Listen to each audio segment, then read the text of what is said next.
meu coração se renova.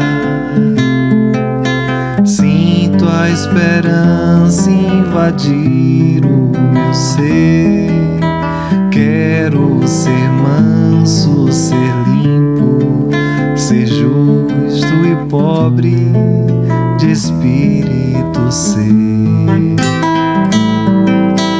Tua palavra me sonda, me conta do reino que espera por mim. Eu te ofereço meu pranto, as dores da alma que quer renascer. Eu ouvi tua voz, teu falar me encantou, quis seguir, caminhar, quis saber pra onde vou. Eis-me aqui, minha dor serenou.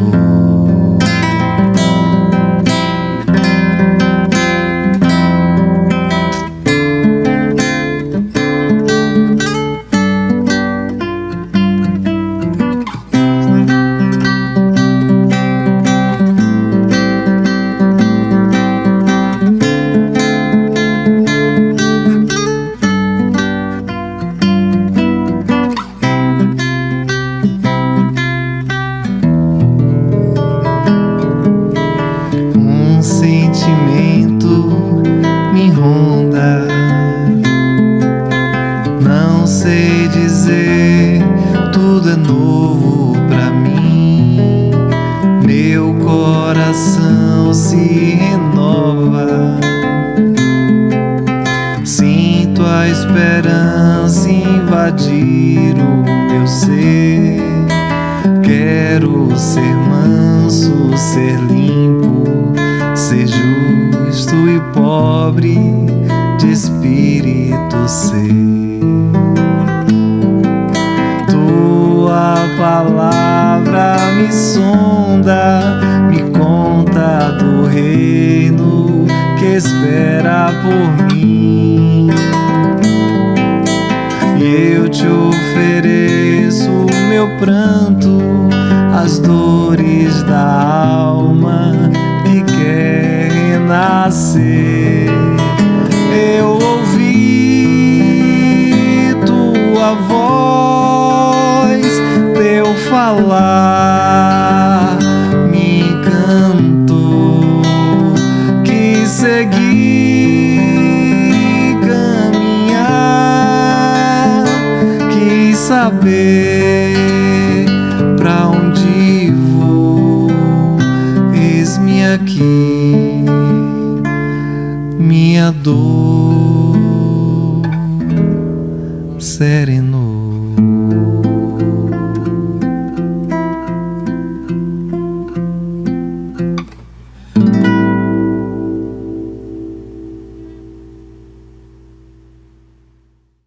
Olá, amigos dessa casa querida, grupos de estudos espíritas, Iluminação Crística. É uma grata satisfação estar de retorno para mais um trabalho no bem para o bem, a convite do meu querido amigo Celso Seara, a quem eu já saúdo também por sempre nos oportunizar o trabalho, da nossa amiga Adeildes, que está na coordenação deste momento, e a todos os trabalhadores que a elaboram. Para nós é sempre renovador poder falar da doutrina que liberta, da doutrina que nos educa e levar a mensagem do Cristo. Então eu já solicito aos espíritos que laboram nesta casa, que coordenam os trabalhos dessa casa, a Jesus, a Mãe Maria, que nos permita no dia de hoje trazer uma mensagem que seja uma mensagem consoladora, uma mensagem que nos harmonize, que nos complemente nas nossas melhores vibrações e que nós possamos sair daqui melhores do que chegamos. A proposta de hoje é para que possamos falar de uma das mais belas bem-aventuranças ditadas por Jesus no Sermão da Montanha, que é: bem-aventurados os mansos e pacíficos. Em algumas traduções, bem-aventurados os brandos e pacíficos. Esta passagem está no capítulo 9 do Evangelho segundo o Espiritismo, e nós temos neste capítulo várias situações e várias citações que nos permitem pensar, que nos permitem trabalhar o que temos de melhor para que essa mansuetude nos chegue. Peço licença para ler os itens contidos no capítulo. Neste capítulo nós temos injúrias e violências, instruções dos espíritos, a afabilidade e a doçura, a paciência, obediência e resignação, a cólera. E para falar de mansuetude, meus amigos, precisamos pensar qual é o significado desta palavra. O que é que significa ser manso e pacífico ou brando e pacífico? Vivemos em uma sociedade, em um mundo de provas e expiações, onde muitos valores estão caminhando para uma análise que precisamos fazer de que valores são esses que nós estamos cultivando. Quais são os valores que fazem parte do nosso dia a dia? Que valores estamos trazendo para o nosso mundo íntimo? O que estamos fazendo com nós mesmos e com aqueles com os quais convivemos? Ser brando e pacífico é poder trabalhar o que temos de melhor. E para sê-lo, precisamos combatê-lo, o bom combate, no sentido de nos melhorar, de nos aprimorar. Existe um equívoco quando falamos da mansuetude, porque muitos de nós interpretamos como uma situação de conformismo na qual aceitamos tudo que nos chega e todo tipo de violência, inclusive a psicológica, as violências físicas, sem nos voltar para o combate a essa situação. Mas como fazer esse combate? Como lidar com as questões de dificuldade que o mundo nos traz? Vejam, no capítulo tem o item a paciência, e aí nós vamos pensar por que eu preciso da paciência para lidar com as adversidades. Tem injúrias, né, e o que significa passar por uma situação dessa. Tem uma série de fatores que nos fazem entrar em ritmos e em comportamentos contrários ao que verdadeiramente está posto. E como lidar com tudo isso? Para lidar com uma situação de injúria, por que eu preciso da paciência? Para lidar com a situação de calúnia, por que eu preciso da paciência? Para lidar com a situação de cólera, e a cólera está posto também neste capítulo, por que eu preciso da paciência? E como somos coléricos? Como temos muitas vezes comportamentos que nos surpreendemos com nós mesmos. Como temos dificuldades de lidar com desafios que nos chegam. Como não gostamos de ser contrariados nas verdades que assumimos como verdade absoluta. Como temos dificuldades para enxergar além de nós. Nesse post, meus amigos, vamos encontrar mais 2 itens falados e discutidos no Evangelho, que são as 2 grandes chagas da humanidade. O orgulho e o egoísmo, que nos paralisam, que nos tornam reféns de nós mesmos. Ser brando e pacífico. Bem-aventurados aqueles que são brandos e pacíficos, ou mansos e pacíficos. Por que será que o bom mestre precisou nos chamar a atenção para essa questão e dizer que quem é manso e pacífico é ser bem-aventurado? Por que será que esta passagem nos remonta a tantas situações no mundo?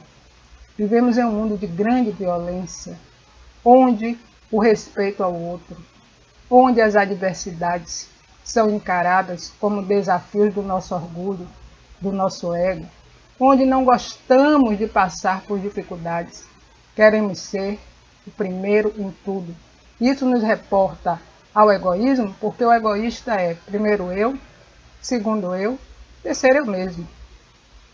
Para ser brando e pacífico, eu preciso trabalhar o que eu tenho de mais difícil comigo mesmo.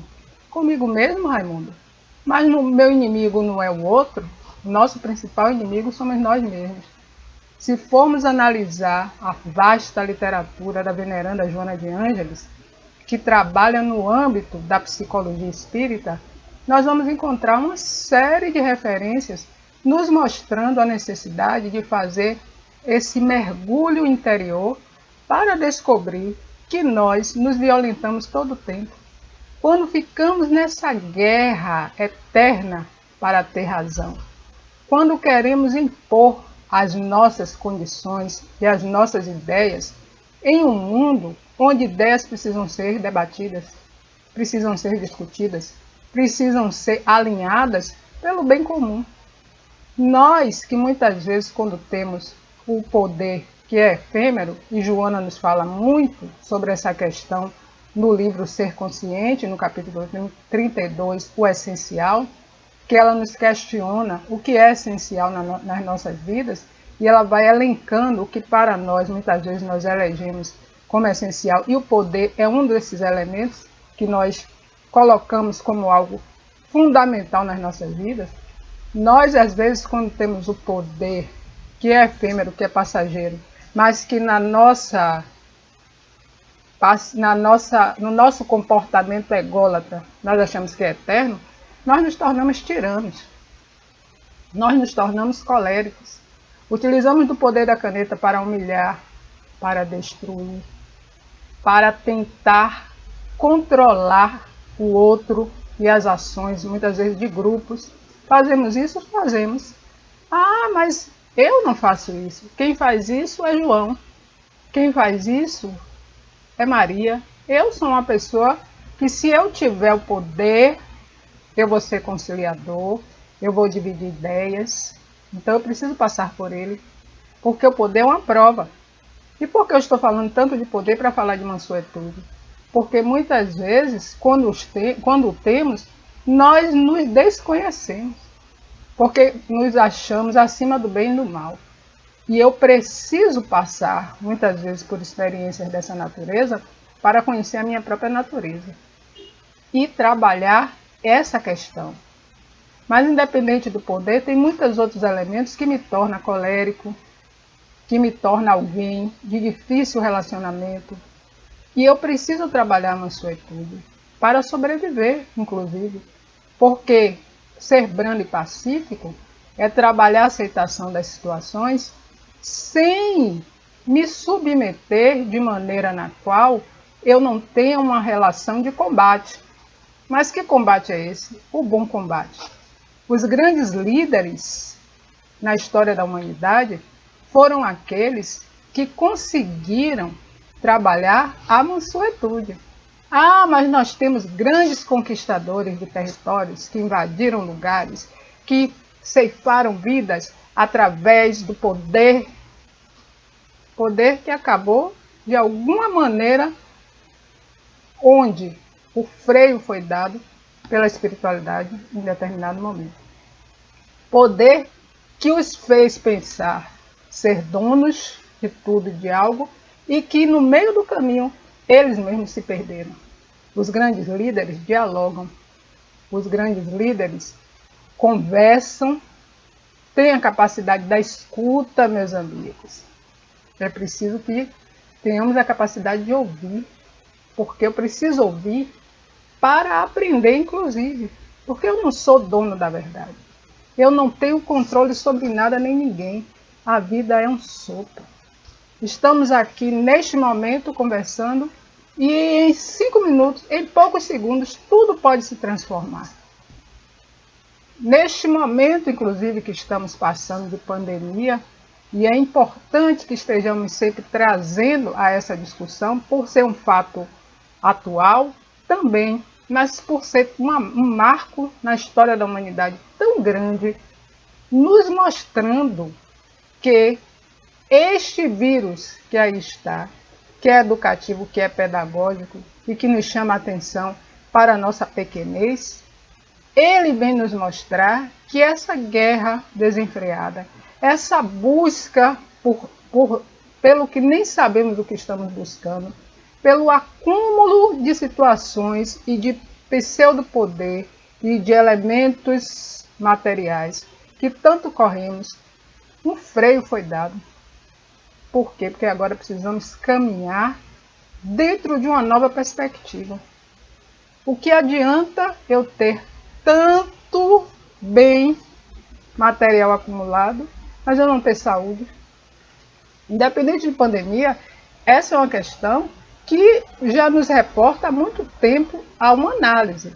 Entretanto, a pandemia veio fazer da saúde, que nós não valorizamos, porque só valorizamos quando a perdemos, um foco para que nós possamos dizer assim, chegamos hoje para esse momento desse diálogo fraterno com saúde, sem ter contraído o vírus. Ou se o tivemos, passamos por ele, quando tantos outros irmãos já retornaram à paz espiritual, de maneira muitas vezes extremamente dolorosa, com falta de ar. E Joana nos diz, através da sua literatura, que o amor é o oxigênio da alma, no livro Amor, Imbatível Amor. Então vejam, o amor é o oxigênio da alma.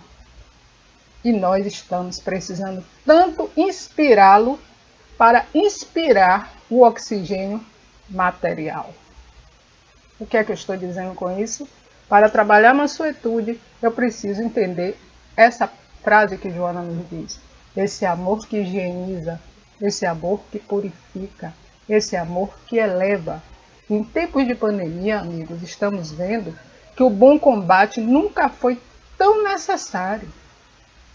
Ao ligarmos a TV, nos confrontamos com situações desesperadoras, onde alguns choram muito pela perda de seus entes queridos, outros brigam pelo poder de controle das grandes nações, uma briga desenfreada, onde nós precisamos entender que tudo que nos é conferido é para que nós façamos uma leitura, por que estamos ali, para quê.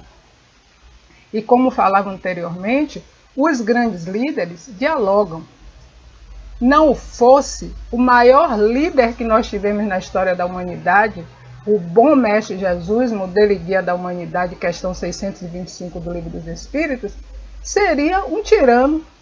E, no entanto, Jesus, essa liderança fantástica, este homem que por aqui passou e não veio a passeio, veio nos mostrar que essa mansuetude é necessária para lidar com as grandes situações da vida, os grandes desafios. Jesus, que diante dos doutores do Sinédrio, desafiado, o tempo todo colocado em situações de armadilhas para que ele caísse, tinha um discurso forte, um discurso necessário, mas não saía da linha da mansuetude. Por quê? Porque enquanto os doutores do Sinédrio, os fariseus, os doutores da lei, utilizavam do discurso para o domínio e o controle social, Jesus utilizava do discurso para o esclarecimento, pedagogo que era, psicoterapeuta que é, porque Jesus vive. Então isso é inteligência, isso é capacidade de entender que não se convence ninguém de verdades absolutas com imposição de ideias, mas sim de diálogo fraterno, de conhecimento adquirido através do quê? Da busca por ele. E Jesus era expressão de tudo isso, é expressão de tudo isso. Porque nós não podemos esquecer de que ele está entre nós o tempo todo. Quando dizemos era, é como se ele tivesse passado. E Jesus sempre está entre nós, nos trazendo ensinamentos preciosos. Então, para que melhor exemplo de mansuetude e pacificidade do que este homem que veio aqui há mais de 2000 anos nos trazer ensinamentos preciosos. Então, quando nas bem-aventuranças, neste capítulo do Evangelho, ele nos traz a paciência como elemento que precisa ser observado, e como nós temos uma dificuldade em ter paciência. Porque ter paciência é ter também a capacidade de esperar o momento em que aquela necessidade que temos seja atendida. E na nossa ansiedade, nós queremos respostas para ontem. E entramos em processos, inclusive, adoecedores. Desenvolvemos transtorno de ansiedade, desenvolvemos crises, porque queremos que o que nós achamos que nos é necessário seja atendido no nosso imediatismo. E o nosso tempo não é tempo de Deus. A paciência, que nunca foi tão necessária nesse momento pandêmico, porque precisamos nos recolher, precisamos estar dentro de casa mesmo, por uma questão de saúde, por um protocolo da Organização Mundial de Saúde. Estamos numa crise sanitária séria e grave, com cepas das mais diversas. Aprendemos, inclusive, um vocabulário referente a tudo isso para estar situado no novo mundo que se configurou. Então, precisamos estar em casa. E é um exercício de paciência, porque houve momentos em que queríamos estar e na rapidez e na necessidade do trabalho e de outras atividades, estávamos o tempo todo no corre-corre. E tem um amigo da doutrina que ele diz assim: Raimundo, eu não gosto desse termo correria, que antes de tudo isso que está aí posto, ele já diz: eu não gosto dessa desculpa da correria para não realizar o que é preciso. E agora nós estamos vendo que não adianta correr para lugar nenhum. Por quê? Porque precisamos ter paciência. E tivemos aquela vontade que tínhamos, muitas vezes verbalizávamos pela natureza humana, que é nossa natureza, né? Que é sempre, muitas vezes, de reclamar e de estar inconformada. Eu queria tanto não precisar trabalhar hoje, não estar com tanta carga de trabalho para ficar dias em casa descansando, para ficar dias no repouso do meu lar, para ficar dentro de casa com os meus. Eu não tenho tempo para ver meu filho, não tenho tempo para ver meus pais. Agora, esse tempo nos foi dado. E aí nós reclamamos. E aí nós nos martirizamos. E aí nós nos revoltamos, porque queremos ir para a rua. Vejam, meus amigos, como precisamos trabalhar a paciência, né?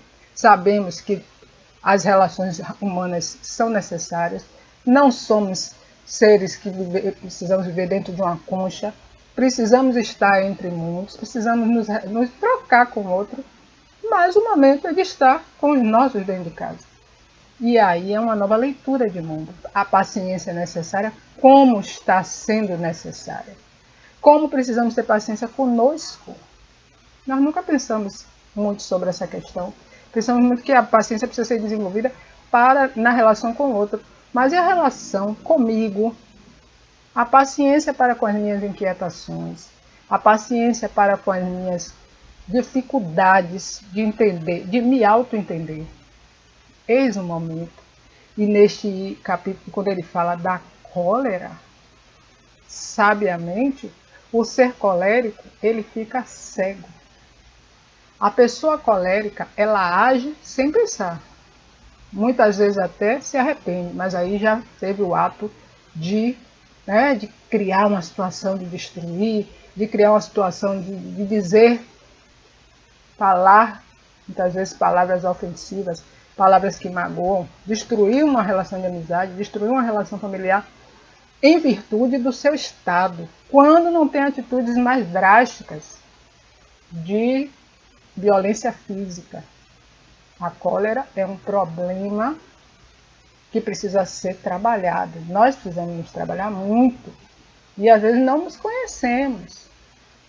Por isso o autoconhecimento necessário, tão discutido dentro da doutrina, essa reforma íntima que é ininterrupta, que é eterna. Estou sempre trazendo essa discussão porque nós entramos muitas vezes num mundo de ilusões que eu vou me reformar num passe de mágica. Hoje eu sou uma pessoa muito egoísta, que não enxergo para além de mim mesma, e amanhã terminei de ver essa preleção doutrinária, terminei de ver a preleção de um outro companheiro, me iluminei de uma maneira que o egoísmo acabou na minha vida. Se assim fosse, já estaríamos no mundo celeste. A reforma, ela é gradual. Eu hoje preciso para a minha, inclusive, saúde mental. Preciso ser menos egoísta hoje do que foi ontem. e amanhã ser menos do que foi hoje. Mas com calma, com leveza, com paciência. Porque nós temos também o hábito de nos comparar. Ah, eu olho para esse amigo e vejo assim, que ser iluminado. Ele nunca sai do eixo, nós não temos essa ideia, né? Essa pessoa não tem problemas. Essa pessoa é uma pessoa que, meu Deus, ele está sempre de bom humor, ele está sempre com um olhar positivo. E aí nós começamos a entrar, inclusive, numa característica muito ruim, que é a inveja. Aí nós dizemos assim, é uma inveja boa. Inveja é inveja. Né? Ou é uma inveja boa, eu queria tanto ser como essa pessoa. Nós precisamos ser nós mesmos. E fazer o trabalho de correção das nossas imperfeições conosco. E sair desse lugar de comparações. Todos nós temos as nossas questões. Agora, o grande saber é como lidar com elas. Aí, bem-aventurados, brandos e pacíficos. Eu posso trabalhar para ser alguém que trabalha a pacificidade? Posso. Eu preciso trabalhar antes a paz em mim. E aí, por isso, nós temos a música que ficou imortalizada na voz de um grande poeta e cantor brasileiro, que agora já fala do bem pasear, né? O verbo pasear. Veja só, trabalhar esta situação da paz íntima, meu mundo íntimo, essa casa que está aqui dentro, ó, que fica muitas vezes fervilhando, nos trazendo inclusive problemas de saúde, como problemas de estômago. Quantos de nós temos nesse chakra, nesse plexo, nesse centro de força, que é o centro das emoções, que é o estômago, que condensa muita energia?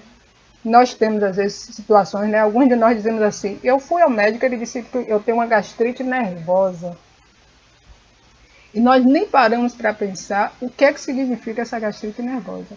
É algo que está posto a partir de um sentimento, de um comportamento, de estado em que eu fico, do estado em que meu sistema nervoso fica tão abalado que vai reverberar no estômago. Então, gastrite nervosa, então, todas as vezes em que eu estou latente com alguma situação que me traga dificuldade, eu vou sentir dor.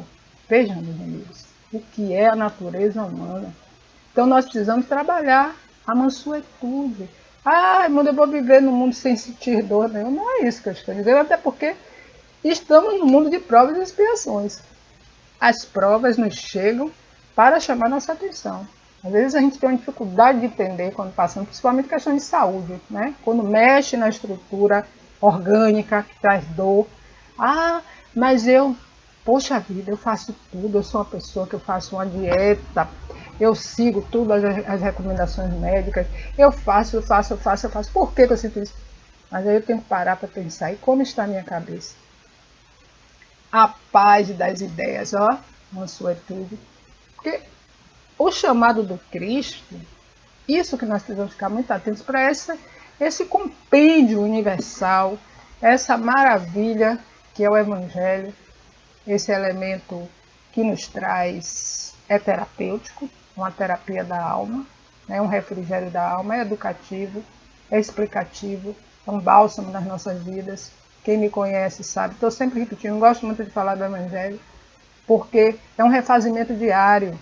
Aqui está reunido elementos para a nossa terapia com Jesus, para a nossa higienização, para a melhoria da nossa conduta, para pensar nos valores morais que estamos colocando na nossa vida, sem o falso discurso do moralismo, que é algo muito diferente. Eu estou sempre trazendo dessa maneira, porque quando nós falamos de aspectos morais, muitos de nós, por uma questão de interpretação, pela vastidão que nos traz a língua portuguesa, que é muito rica, mas o Evangelho traz um discurso moralista, ele discute as questões morais.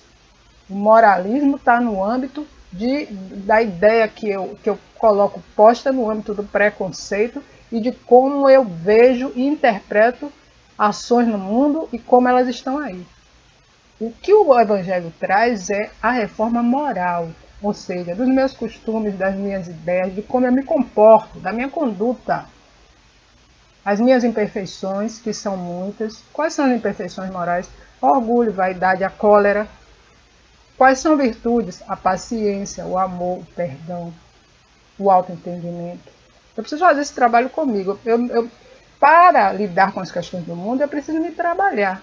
E aí eu vou entender, inclusive, lidar com o que está posto no mundo de maneira muitas vezes violenta. Eu me autotrabalhando, eu vou ter um olhar melhor. Eu não vou me desesperar. Eu posso me indignar, eu posso ficar muitas vezes até um pouco abatido de ver tantas situações que ocorrem aí, inclusive de pais e mães, né, que fecham os olhos. Não vamos entrar aqui no âmbito do julgamento, mas de espíritos muito perversos e que precisam de se higienizar diante de tantas questões que estamos vendo de assassinato de crianças e coisas dessa natureza, onde quando chegamos às vezes no âmbito da questão, pais e mães participando de tudo isso.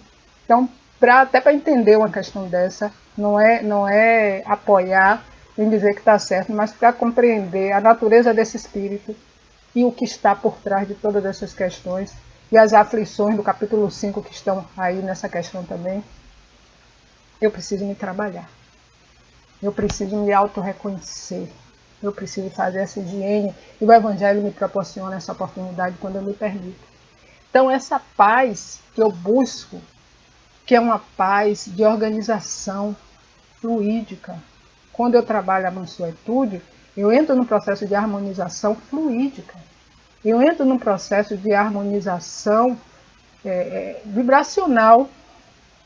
Porque quando eu não estou em paz, a minha mente está acelerada, e eu estou muito inquieta, e eu estou com raiva, eu estou com mágoa, com sentimentos que me tornam refém de doenças físicas, de doenças emocionais, né? Minha casa mental começa a ficar muito difícil. Nossa mente é um dínamo poderoso e é uma linha tênue. Para ela sair do lugar, meus amigos, é muito rápido. Nós precisamos ficar atentos a nós mesmos. Pensamento acelerado, ideias intrusivas, situações que não estão bem. Vou parar, paro tudo. Respiro, entro em oração. A oração é terapêutica. A oração é um refrigério. A oração é trabalhar a mansuetude, é trabalhar essa pacificação. Por que nós estamos trazendo esses elementos que estão tão perto de nós para trabalhar essa mansuetude? Porque entramos nesse âmbito de que eu preciso ir para o Tibete, me reunir com os monges budistas, ficar lá em plena, né, elevação para me entrar na paz. Não. Se pudermos fazer, melhor para somar. Mas eu não preciso fazer nada dessas situações grandiosas, de viajar, de ir para o monte, de fechar. Aqui agora, eu me concentro, eu entro em conexão com o divino, converso e me entrego. E acalmo. Eu preciso fazer para a renovação do meu espírito, para a minha condição de saúde. Porque se eu não faço, a tendência é que eu vá adoecendo.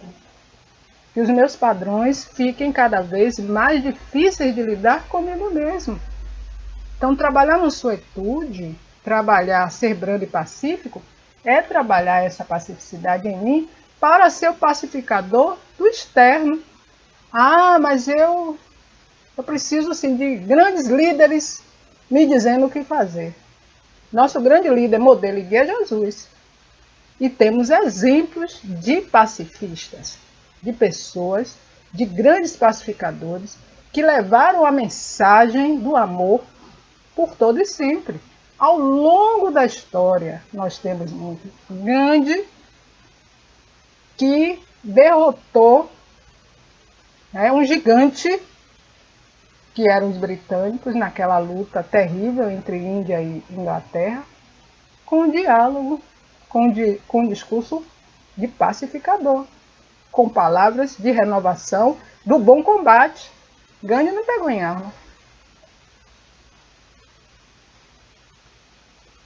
Irmã Dulce, bom combate, grande pacificadora, uma mulher que enfrentou muitas vicissitudes em nome do amor e da causa por Jesus e para Jesus, né? Que conversava, a irmã Dulce que conversava com Santo Antônio, esse espírito de escola, esse espírito iluminado, mas, sabe, um bate-papo e conversava. Quem teve a oportunidade de conviver com a irmã Dulce de perto, no hospital, inclusive, médicos, amigos nossos da doutrina, com os quais eu já tive a oportunidade de dialogar, que ela diz assim, ó, estava o caos, estava caindo lá a casa, sem comida, sem nada, diz que ela, calma, meus filhos, confie, tem um médico do nosso meio, famoso, professor e militante da doutrina, que eu já tive a oportunidade de ouvir palestra dele, que ele disse que, assim, aqueles momentos bem difíceis, né, e ela dizia para ele, jovem médico,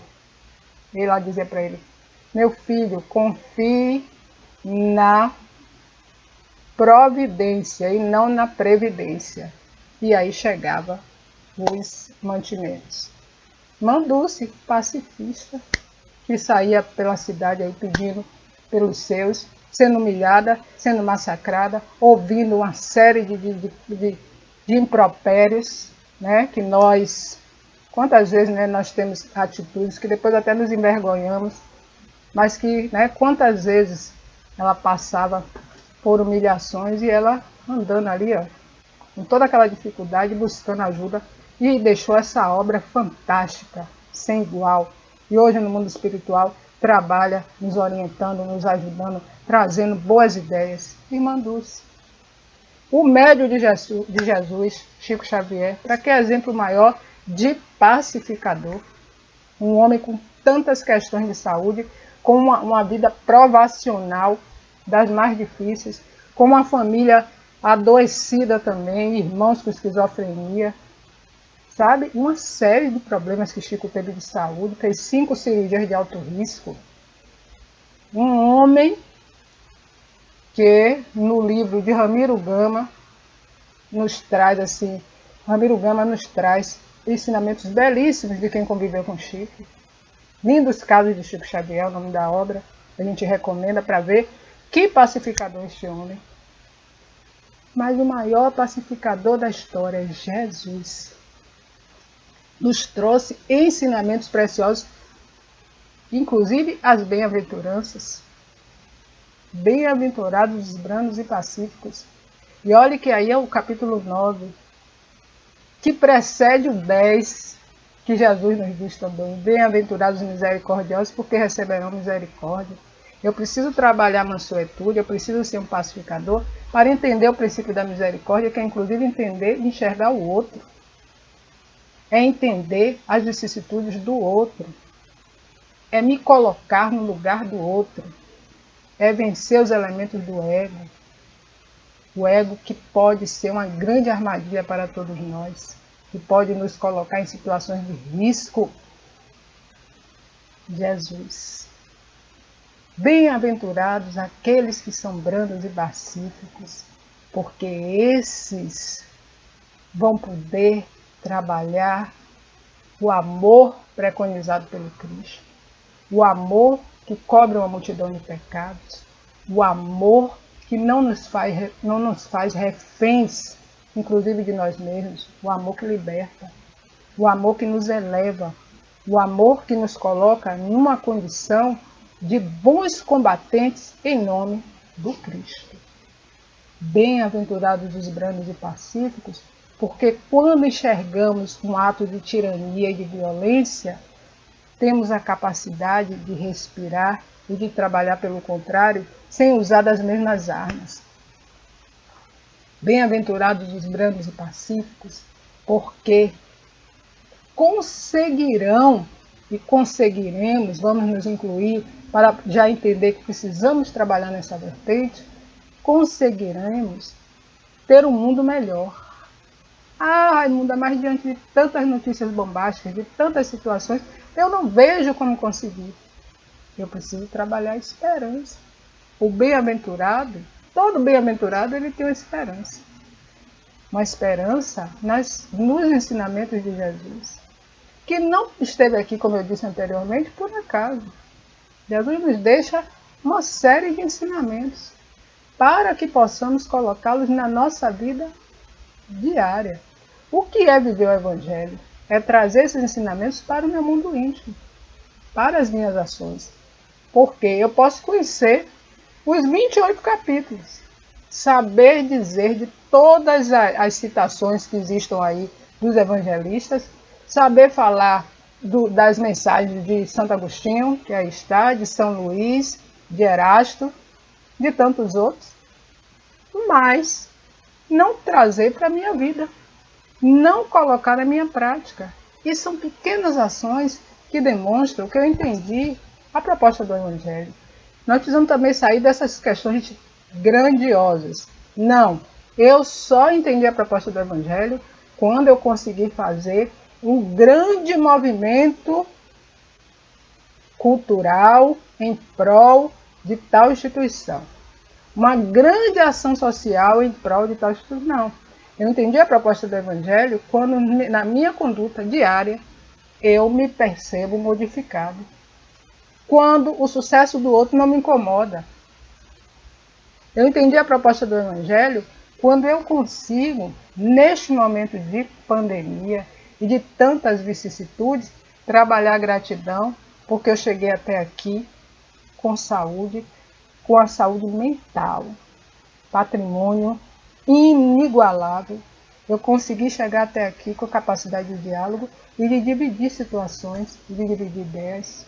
Eu consigo entender que o Evangelho entrou na minha vida quando, diante de alguém que está numa situação social, econômica menos favorecida do que a minha, eu consigo dar o pão a essa pessoa e ninguém precisa saber que eu dei. Eu entendi a proposta do Evangelho. Eu estou fazendo, eu estou vivendo o Evangelho. Ah, mas é tão pouco. Não. Cada gota tem um significado. Cada semente plantada vai germinar. Está germinando. A importância é essa. Se eu fico pensando que eu só entendi a proposta do Evangelho também, quando os holofotes brilham em torno de mim e demonstram que Raimundo está fazendo muito, eu não entendi a proposta do Evangelho. Eu não trouxe o Evangelho para a minha vida. Eu trouxe um espelho onde eu preciso estar e um palco onde eu preciso brilhar o tempo todo. Não entendi. Trazer o Evangelho para a nossa vida, inclusive, é trabalhar a discrição. É trabalhar numa vertente onde cada caminho que eu percorra seja um caminho de autolibertação, de automelhoria, de crescimento dos meus padrões. Ser brando e pacífico é trabalhar a minha capacidade de melhoria comigo mesmo. Percebem, meus amigos, os ensinamentos de Jesus como são preciosos e como nós precisamos nos debruçar sobre eles, porque são terapêuticos, são higienizadores e são fontes de saúde. Jesus, nosso modelo e guia, psicólogo, professor, daqueles mais céleres. Jesus que trabalhou todo o tempo em silêncio. Jesus que não disse a ninguém do diálogo que teve com Zaqueu na noite em que esteve na casa de Zaqueu. E que Zaqueu se transformou. Jesus que diante da mulher adúltera, onde todos iriam condenar, e que ele olha para ela e diz: ninguém me condenou, eu também não lhe condeno. Vá e não peques mais. Vá e mude sua conduta. Que depois desse diálogo também não saiu fazendo propaganda com ninguém do que tinha dito aquela mulher, para que ela se transformasse. Essa postura nossa de viver o Evangelho é ser brando e pacífico, é trazer esses ensinamentos para o nosso mundo. Façamos essa leitura, meus amigos. Trabalhemos o que temos de melhor. Sejamos a todo tempo brandos e pacíficos, porque é virtude, não é defeito. Quando alguém nos disser: ah, mas você é tão bobo, como eu já ouvi uma certa vez alguém me dizer assim: você virou espírita para ficar boazinha, para aceitar tudo? Eu disse: não. Eu me tornei espírita para me melhorar como pessoa. E a partir do momento que eu me melhoro como pessoa, eu consigo compreender, inclusive, essa pergunta que você está me fazendo. Pensemos, meus amigos, que somos seres em constante evolução, que somos aprendizes da grande escola da vida, onde o livro escrito que nos ensina é o livro da divindade.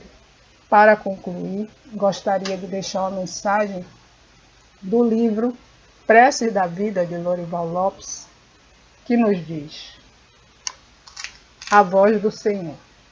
Senhor, um dia falaste-me, tu me tens procurado apenas com a razão, sem amor. Se amares, verei teu ser se ampliar e te distribuirei minhas virtudes. Muitos me procuram com intelecto, mas suas essências, seus corações, não se prepararam para receber as minhas virtudes.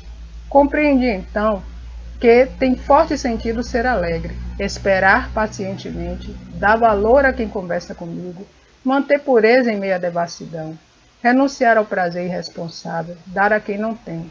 Isso me cala na alma. Meu espírito se compraz diante do muito que posso fazer e crescer. Obrigado, Senhor, muito obrigado. E meus amigos, com esse sentimento de gratidão, eu reitero os meus agradecimentos a essa casa querida, dizendo até breve, pedindo à espiritualidade que a elabora que sempre renove as nossas esperanças, que sempre renove os nossos laços de amizade e que nos permita, muito em breve, no tempo de Deus, nos reencontrar, quer seja virtualmente ou presencialmente, para levar a mensagem do Cristo que liberta e trabalhar a mansuetude e a pacificação. Muita paz, que Jesus nos abençoe. Senhor, fazei-me instrumento de vossa paz.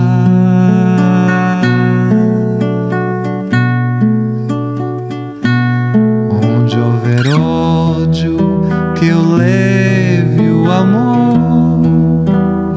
Onde houver ofensas, que eu leve o perdão. Onde houver discórdia, que eu leve a união. Onde houver dúvidas, que eu leve a fé. Onde houver erros, que eu leve a verdade. Onde houver desespero, que eu leve a esperança. Onde houver tristezas, que eu leve a alegria. Onde houver trevas, que eu leve a luz. Ó Mestre, fazei que eu procure mais consolar que ser consolado, compreender que ser compreendido, amar que ser amado, pois é dando que se recebe.